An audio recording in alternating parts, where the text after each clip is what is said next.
В воскресенье в России будут отмечать День матери. Традиционно он приходится на последнее воскресенье ноября. Впервые учредить праздник в нашей стране пытались в 1915 году. Но в календаре он так и не закрепился. В СССР на локальном уровне впервые прошел в 1988 году в Баку.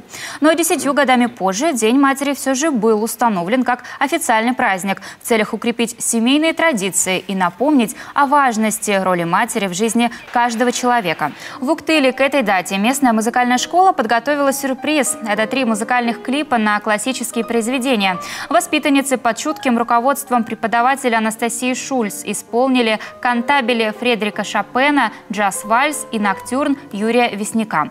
А запечатлел все известный на всю страну победитель множества федеральных конкурсов в Уктыльский теле- и фотооператор Илья Пузанов. Вышло грациозно и трогательно.